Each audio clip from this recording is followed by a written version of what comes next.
the Orpheum's actually starting really well. That's what we've heard. Kathy Griffin's in the house. What? Speaking of the Orpheum, that's happening Saturday. Yes, she will be performing live. Laugh your head off. The tour touches down in Vancouver, but show and tell with Kathy Griffin. You brought... That's right. I'll also be in Calgary Thursday night at the Southern Jube. Now, it's called the Southern Alberta Jubilee, but I hear they call it the Southern Jube.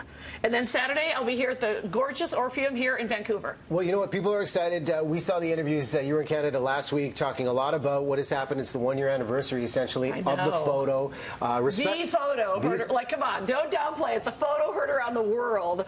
It's, by the way, everyone, it's me. I'm the crazy redhead from America who held the mask of Trump with ketchup on it and then was put under a 2-month federal investigation. And then currently I have the president and the administration like trying to ding me, as they say. It continues. It continues. I have been detained at every airport.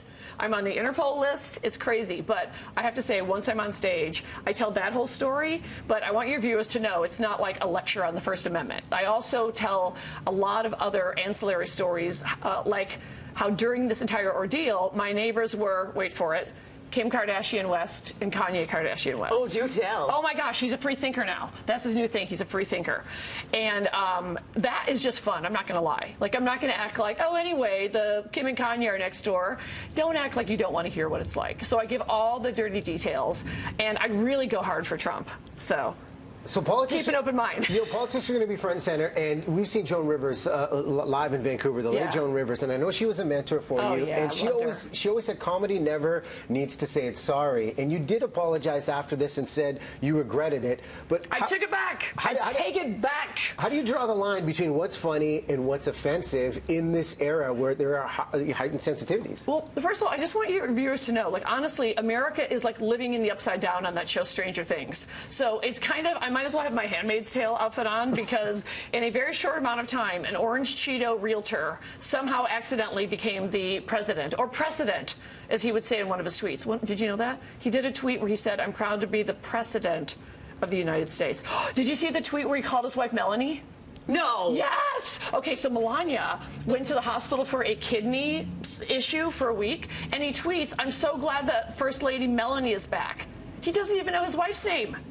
And then, did you see the one press conference where his top tray came out? Because my dad had dentures, so I know, like, dentures. I did see that one, yes. And they tried to say he had a dry mouth. And I'm like, no, his top tray fell out. Get the polygrip. And I'm not a paid spokesperson. However, he needed that polygrip. Okay, Kathy, America aside, you're here in Canada. Obviously, you're going to take off to Calgary and come back for your Saturday show at the Orpheum. What are your impressions of Vancouver, the good and the bad? Okay, it's all good. Now, first of all, I apparently won't get a job for the American Tourism Board because my message is stay here. Just stay here until Trump is gone and they're all in prison. Because they're going to prison, because they're criminals. They're criminals, and I love it here. And you know what was really refreshing is when that photo went live. You know, I call it the Trump wood chipper. I was thrown into this apparatus of like Fox News, which by the way isn't real. I want everyone to know Fox News isn't real, even though. Wait, what happened to What's Good About Vancouver? Oh, because I saw. You know why? Because I saw it on the TV package of my hotel, and I thought, oh no, they have Fox News here. Because we get all that news here too, right? Okay. Well, my mother also thinks it's real, and my mom is waiting for Bill O'Reilly to come back from his vacation, which he's not. But, you know, breaking down all those sort of what's true and what isn't is part of the story. And obviously I try to make it funny and accessible. But it actually is a historic thing. Never has a sitting United States president used the power of the Oval Office, the first family. By the way, can we talk about the grown sons? Eddie Munster, Don Jr. He's not even like a fully formed person, right, with the Cro-Mag head. And by the way, this is my sweet material. This is my family material I'm giving you. So I just have to take them down because they're so ridiculous. And what I have to say to Vancouver is stay here. Just stay here. Like I said, I'm not really the best spokesperson for the U.S. Tourism Board right now because I say to all Canadians, wait it out, stay here. And it was really nice because the day that photo, like I said, went live, I heard from Canadians more than any country in the world, honestly, saying, David Foster, girl, we get it. Jim Carrey? David Foster called me that day. And, you know, that day was so crazy. I was getting all kinds of calls and, you know, people saying that they can't be associated with me anymore and, like, all this just, it was horrible. And then out of the blue, I see my phone, it says David Foster. And I honestly thought, you know, he wanted me to do a collaboration with Celine Dion or Barbara Streisand, obviously. And it was so sweet. He called me up and he's like, oh, you know, I'm going to do it with my bad Canadian accent. But he's like, no, I'm just calling to because I think you need a friend today. I'm just calling because I think you need a friend. That sounded exactly the same as And normally I make fun of Foster because I lovingly call him a man whore. He's a man whore. He's like the John Mayer of composers. He gets around, if you know what I'm saying.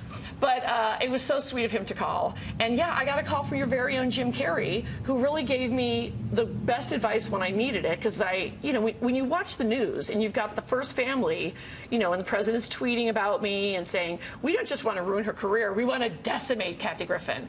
So Jim Carrey called me, and it was really sweet because I don't really know him very well. And he said, you have a story now that most comedians would give their right arm for. He said, it's personal. It involves the most controversial president in history. He goes, use it.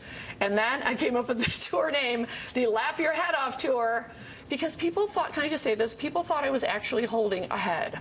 Like I went to like the Heads Are Us and bought a head. Fake news. That's fake news. It's so crazy. So I actually have fun talking to Canadians because I can tell when I tell the stories of like the way America has changed so radically in the last 2 years. You guys are just like, wait, when did this happen? Quickly.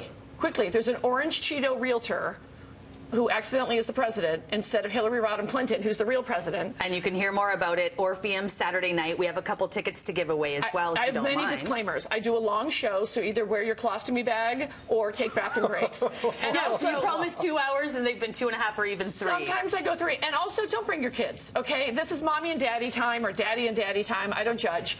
But, I do curse more than you can imagine. Well, thank you for behaving yourself this morning. I was such a lady.